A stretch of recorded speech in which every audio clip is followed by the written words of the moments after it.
বিলাসীপাৰা পূব সমষ্টিৰ তাৰাং কৈমাৰী ভোটগ্ৰহণ কেন্দ্ৰত আচলতে কি হৈছিল? বিজেপিক ভোট দিবলৈ বিজেপি কৰ্মীয়ে কাপোৰ আৰু টকা বিতৰণ কৰিবলৈ যোৱাৰ অভিযোগ কিমান দূৰ সঁচা? নিজৰ মূৰ নিজে ফাটাই একাংশ বিজেপি কৰ্মীক AIUDF সজোৱাটো কিমান দূৰ গ্ৰহণযোগ্য? পিছে কোন সঁচা কোন মিছা শুনক স্থানীয় ভোটাৰৰ মুখতেই। উল্লেখযোগ্য যে উক্ত ভোটগ্ৰহণ কেন্দ্ৰত অলিউল নামৰ বিজেপিৰ বুথ কমিটিৰ কৰ্মকৰ্তাই ভোটাৰক পদুম ফুলৰ ছবিত ভোট দিবলৈ হেঁচা প্ৰয়োগ কৰাৰ অভিযোগ তুলি একাংশ লোকে কেন্দ্ৰটোত উত্তপ্ত পৰিস্থিতিৰ সৃষ্টি কৰিছিল। ফলত ৰাইজৰ মাজত ঠেলা হেঁচাত বিজেপি কৰ্মী অলিউলৰ মূৰ ফটোৱাৰ লগতে তেওঁৰ পিন্ধনত থকা কাপোৰ ছিঙি গৈছিল বুলি প্ৰত্যক্ষদৰ্শীৰ ভাষ্যত জানিব পৰা গৈছে। কিন্তু অলিউলে উক্ত ঘটনাত ৰাজনৈতিক ইচ্ছু বনাই একাংশ AIUDFৰ কৰ্মীৰ লগতে বিজেপিৰ মণ্ডল বিজেপিৰ সংখ্যালঘু মৰ্চাৰ সভাপতিকো তেওঁক মাৰপিট কৰাৰ অভিযোগ তুলি থানাত গোচৰ তৰিছে। ইফালে উক্ত গোচৰ সন্দৰ্ভত উচিত তদন্তৰ দাবী জনাইছে তাৰাং কৈমাৰী অঞ্চলৰ ৰাইজে। অৱশ্যে কোন সঁচা কোন মিছা সেয়া আৰক্ষীৰ ন্যায়িক তদন্তত পোহৰলৈ আহিব। বিলাসীপাৰাৰ পৰা জহিৰুল ইছলামৰ ৰিপৰ্ট MKPTV লাইভ। একচুৱেলি মই এজন ভোটাৰ মানে কোনো লিডাৰ নহয়। মানে যোৱাকালি যিটো আমাৰ কেন্দ্ৰত মানে আমি কালি মিডিয়াত যিটো পালোঁ মানে যে মাস্ক লৈ কাজিয়া হৈছিল, মাস্ক লৈ আমাৰ চেণ্টাৰত কোনো ধৰণৰ কাজিয়া হোৱা নাই। মানে আমি যেতিয়া কাজিয়া হৈছিল একচুৱেলি মই এইটো চেণ্টাৰত নাছিলোঁ, মই মানে ফিল্ডৰ কাষত গৈছিলোঁ। আহি শুনিছোঁ যে বোলে মাস্ক লৈ কাজিয়া হৈছিল। পিছত আমি তদন্ত কৰি চালোঁ যে বোলে একচুৱেলি মাস্ক লৈ কাজিয়া নহয়, আমাৰ ইয়াৰ গাঁৱৰে মানে এজন বিজেপি কৰা ল'ৰা মানে অলিউল নাম, তেওঁ মানে এই হোসেন আলী নামৰ মানে তাৰ মাইকীজনীক পইচা দিম বুলি মানে যে ফুলৰ ছবিত ভোটটো মাৰিব পইচা দিম বুলি কৈ আছে। তাৰপিছত সেইটো লৈ আমি মানে অলপ মানে যে একচুৱেলি অলিউল ক'ত গ'ল এই বিচাৰি ফুৰোঁতে মানে সি অলপ দৌৰি মাৰি বা ক'ৰবাত পৰি থৰি গৈ সি ফাটিছে। তাৰ কাৰণে গৈ মানে সি বোলে কেছ কৰিছে আমাৰ গাঁৱৰ 8জন মানুহৰ নামত মানে সি ডাইৰেক্টলি কেছ কৰিছে। তো এইটো যদি একচুৱেলি আমি আইনক জনাইছোঁ বা পুলিচ প্ৰশাসনক আমি জনাইছোঁ, এইটো উচিত তদন্ত হ'ব লাগে, নহ'লে আমি মানে বহুত ধৰণৰ আন্দোলন কৰিম আৰু আমি মানে গণতান্ত্ৰিক হিচাপে মানে আন্দোলন কৰিম আৰু কি। এইখিনিয়ে মোৰ কথা। আচলতে মেণ্টেল একচুৱেলি মানে তাৰ ব্ৰেইনটো মেণ্টেল। আমি জনামতে মানে ই সৰুৰে পৰা ই এতিয়ালৈকে মানে প্ৰেজেণ্টত আপোনালোকে চাব পাৰিব বা তদন্ত কৰি চাব, ই একচুৱেলি এটা কাণেৰে শুনি নাপায় আৰু একচুৱেলি সি ব্ৰেইনটো ভাল নহয়, মেণ্টেল। তার নামটো কি আছিল? অলিউল ইছলাম। মই ওই সময় নাচলেও পরে মানে শোনা পালি মানে গণ্ডগোল হওয়া দু আর কি। আমার সঙ্গে কিহর গণ্ডগোল হল এই এই লাইনত একজন মাইকী মানুষ আছিল, সেই তাক কৈছে মানে পইচা দেওয়ার কথা আর বিজেপি ভোট দেওয়ার কথা কৈছে। এই তার মতাটো তাত আছিল। এই শোনা পাই মানে এই গণ্ডগোলটা এই তারপরে সৃষ্টি হল। এই তারপরে দৌড় মারি যাওয়াত মানে কতবা মানে ধাক্কা লাগি মানে ছালছৰি উঠি গ'ল। এইখিনি মই জানো। কালি যিটো ভোট কেন্দ্ৰত যিটো হুলস্থুলীয়া বা মাৰপিট হৈছিল, এই ঘটনাটো ইতিমধ্যে ছ'চিয়েল মিডিয়াত ভাইৰেল হৈ পৰিছে।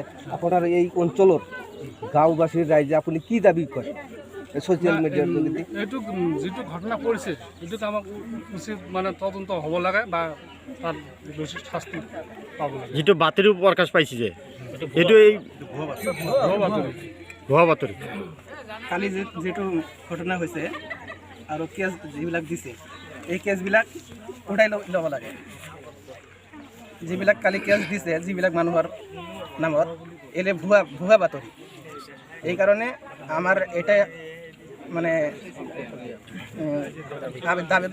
আবেদন যে যিবিলাক কালি কেছ দিছে যিবিলাক মানুহৰ নামত এই কেছবিলাক উঠাই ল'ব লাগে। আচ্ছা, মই একচুৱেলি ঘৰতে আছিলোঁ, ধোৱা ধোৱা লাগিল। ধোৱা ধোৱা লগাৰ পিছত মই ভাত খাই আছোঁ। যেতিয়া মই আহোঁতে আহি দেখোঁ নাই আৰু কি, তেতিয়া মই ঘটনাৰ বিৱৰণীটো শুনো যে একচুৱেলি ঘটনাটো কি হয়, যে কাজিয়াটো কি হয়, যে ইমান হোৱা ধোৱা লাগে।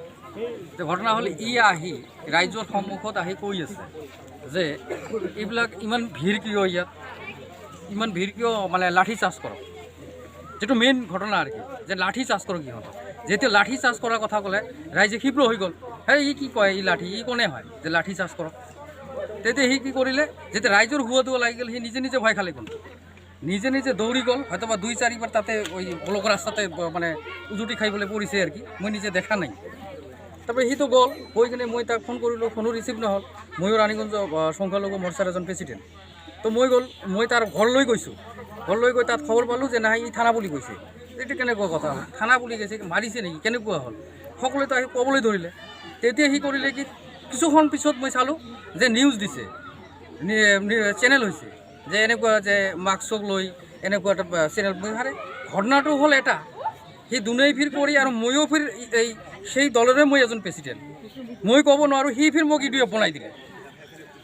মানে তাৰ একচুৱেলি এই গ্ৰামৰ মানুহ সকলোৱে জানে, আপোনালোকে সকলোকে সুধি চাওক, এই মানুহটো একচুৱেলি মেণ্টেল, ক্ষতিগ্ৰস্ত মেণ্টেল, আৰু কাণ দি শুনা নাপায়, আৰু সি অলপ আলাং ফালাং কৰি থাকে।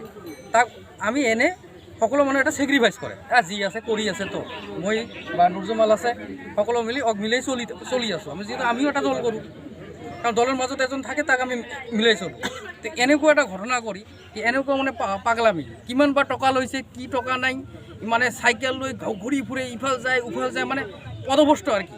মানুহ চালে ক'ব কিবা লাখ লাখ টকা আনিছে, কিন্তু একচুৱেলি ভাৰতীয় জনতা পাৰ্টীয়ে কোনো টকা পইচা হেন তেন যে হাবি জাবি যে দিয়ে সেইটো নহয়, কিন্তু তাৰ যিটো নীতি নিয়মে সি আমাৰ দলটোক বদনাম কৰিবলৈ ঠেলাৰ কাৰণে আৰু এই আমাৰ ভাৰতীয় জনতা পাৰ্টীক দুৰ্নাম কৰাৰ কাৰণে এটা মানে পদভস্ত কৰি আছে। তাই যে এটা লম্পট মানুহ তাই, আৰু এই বস্তুটো ৰাইজক কমপ্লিট ৰাইজক মানে মিছা আভাস দি, আৰু এনেকুৱা মেণ্টেল হ'ব পাৰে, এইখিনিও হ'ব পাৰে, নিজৰ টকা নিজে কিনি ফিৰ কাপোৰ কিনি দিব পাৰিব।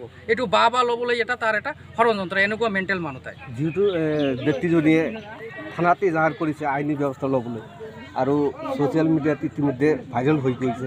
এতিয়া আপোনাৰ এই অঞ্চলবাসী ৰাইজে কি দাবী কৰিছে? এইটো মই ক'ব বিচাৰিছোঁ, এইটো যিসকল নিৰ্দোষী মানুহক মানে ভোট দিয়ে ঘৰত গৈছোঁ, এই অলিউল আছে সবাকে বোলে কৈছে বোলে তাতে ভোট দিয়া, ক'ত দিবাৰ কয় দেখি শুনি ভোট মাৰিবা। ক'ত মাৰিব কৈছে? ক'ত মাৰিবাৰ কৈছে সেইটো নাজানো, কয় দেখি শুনি ভোট মাৰিবা কৈছে।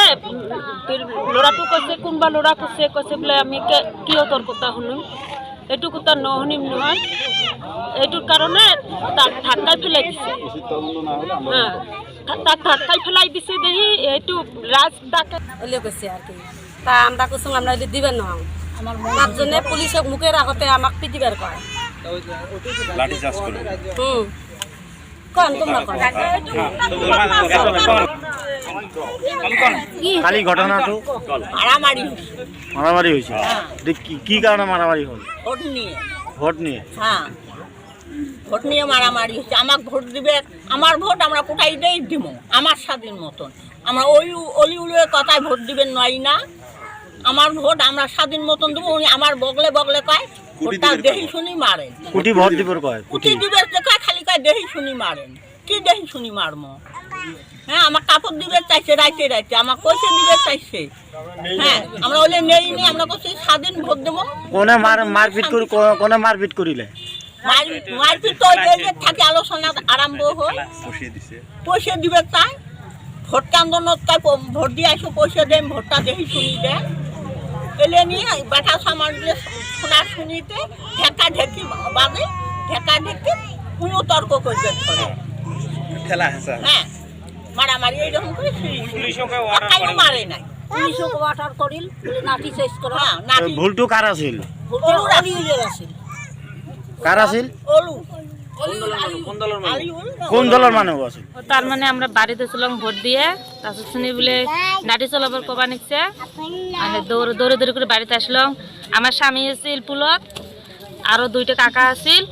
ওর থেকে আসি দেখে যে অলিউল নিজের মাথা নিজে ফাড়ে টাটে থানাত গেছে, এনতে এনতে রক্ত দিছে, দিয়ে গেছে। ভুলটো কার আছিল? ভুলটো আছিল ওই যে দাদার, অলিউল দাদার আছিল। এতে কার নামত কেস করিলে? কেস করেছে রাইজর নামত। এতে ভুল করি হেতে কেস করিলে আপনার? এইটো যদি সমস্যাটা না হয় আমরা আন্দোলন করিম। আপনারা আন্দোলন করিব? রাইজে আন্দোলন করিব, কেস করিব। থানা কি ঘিরা করিব? কোনদিন আও করবেন ফটো ফটো হইবা।